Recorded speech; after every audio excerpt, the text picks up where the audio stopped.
দিতে হবে, ঠিক কিনা? কারণ মানুষ যদি তার নিজের খেয়াল খুশিতে চলে, আল্লাহ তাআলা সূরা মাইদার ভিতরে বলে, যদি আমাকে আপনাকে প্রশ্ন করা হয় তুমি আজকে নামাজ পড়লা না কেন, মনে চাইছে তাই। আর কোনো জবাব আছে? একটাই তো, ভালো লাগে নাই। এই ভালো না লাগার পিছনে কিছু অজুহাত খাড়া করি আমরা, ঠিক কিনা? আসলে মূলত ওর সমস্যা মনের ভিতরে, মন টানে নাই, মনে চাই নাই, শয়তানে বাসা বাঁধছে মনের ভিতরে, এই জন্য নামাজে আসতে পারে নাই, আসে নাই। এই মনটাই হচ্ছে বড় জিনিস। তুমি আজকে এই অন্যায়টা কেন করলে, ওর সব থেকে বড় অজুহাত আছে ভালো লাগছে তাই, ঠিক কিনা? তুমি আল্লাহ নাফরমানি কেন করলে, মনে চাইছে তাই। তুমি আজকে সকালে ফজরের নামাজ না পড়ে কেন ঘুমায় থাকলে, ভালো লাগছে তাই, মনে চাইছে তাই। এই যে মনে চাওয়া ব্যক্তিগুলা, আল্লাহ তাআলা এদের উদাহরণ দিয়ে কি বলে জানেন?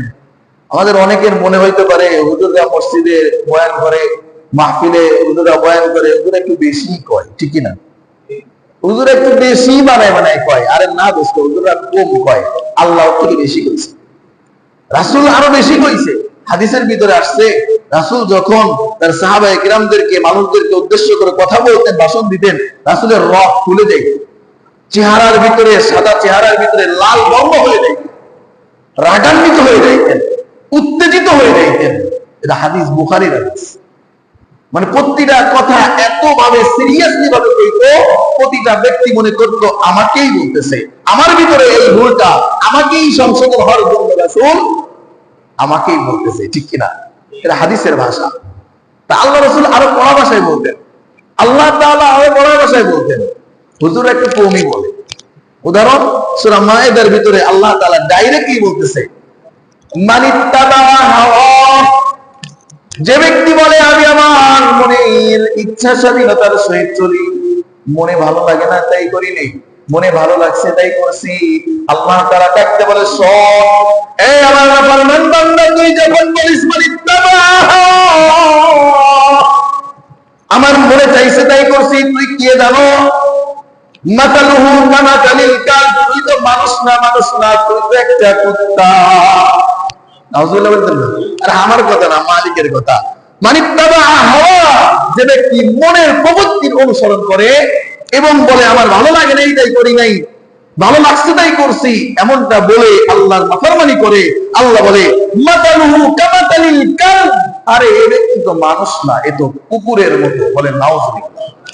তাহলে সরাসরি হুজুররা তো কুকুর বলে না, মানুষকে বলে। তাহলে আল্লাহ একটু বেশি বলেছে না?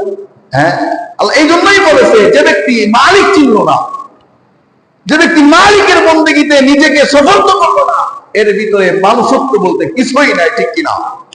আজকে আপনি একজন মালিকের আন্ডারে কর্মচারী হয়ে কাজ করলে ওই মালিকের গুণগান আপনার গাইতে হয় কিনা? গান লাগে না? তাহলে মালিকের আন্ডারে কাজ করলে, একজন মানুষ মানুষের আন্ডারে কাজ করলে, সে তোমাকে বানাই নেই, সে তোমাকে খাইতে দেয় না, পড়তে দেয় না, সে তোমার প্রতি কোনো ইহসান করে না, তাই যদি তার কথা শুনে চলতে হয়, দোস্ত, প্রতিটা মুহূর্তে, প্রতিটা সময় তুমি কার নিয়ামত ভোগ করতেছো? আল্লাহর নিয়ামত না?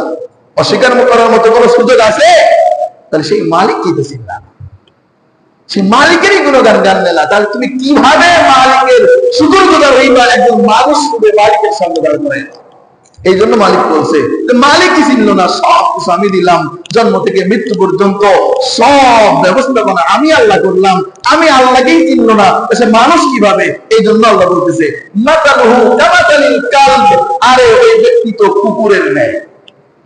মাসাল মানে উদাহরণ, ওই ব্যক্তির উদাহরণ কামাতালিল কালব, কালব মানে কুত্তা, কুকুর। আল্লাহ কতটা কতটা নিচু নামায় দিয়েছে আমাদেরকে। এই জন্য আমাদের ভিতরে এই অনুভূতি, এই সূচনাটা আনতে হবে যে কথাটা কোরআনে আল্লাহ বলছে, যে কথাটা হাদিসের ভিতরে রাসূল বাতলাই গেছে, এই কথাটা আমাকেই বলছে, এই কথাটা আমার জন্যই উপদেশ। আমার ভিতরে যদি এই কোরআনের আয়াত অনুযায়ী কর্ম না থাকে, আমার ভিতরে কোরআনের আয়াতকে উদ্দেশ্য করে নিজের ভিতরে সংশোধন আনতে হবে, রাসূলের তরিকাকে সামনে রেখে আমাকে ওটা মেনেই চলার চেষ্টা করতে হবে, ঠিক কিনা? আল্লাহ তাআলা কোরআনের ভিতরে ঘোষণা করতেছে সূরাতুল আলে ইমরানের ভিতরে, ইয়া আইয়ুহাল্লাযীনা আমানুত্তাকুল্লাহ হাক্কা তুকাতিহি ওয়া লা তামুতুন্না ইল্লা ওয়া আনতুম মুসলিমুন। একটু ভালো করে বুঝবেন, আল্লাহ ডাক দিচ্ছে ইয়া আইয়ুহাল্লাযীনা আমানু, হে ঈমানদারগণেরা, অর্থাৎ মুমিনরা। আমরা সবাই মুমিন তো ইনশাআল্লাহ? হ্যাঁ, মুমিন কাকে বলে? যে আল্লাহ তাআলাকে বিশ্বাস করে, এক বলে স্বীকার করে, এবং আল্লাহ রাসূল সাল্লাল্লাহু আলাইহি সাল্লামের উপরে যে সমস্ত কিতাব নাজিল হয়েছে, এই কিতাবকে এবং আল্লাহ রাসূলের জিন্দেগিকে চোখ বুজে লা মাহালাতা, কোনো সন্দেহ সংশয় ছাড়া এক বাক্যে স্বীকার করে নেয়, এই ব্যক্তি মুমিন। এই ব্যক্তি কি? মুমিন। এই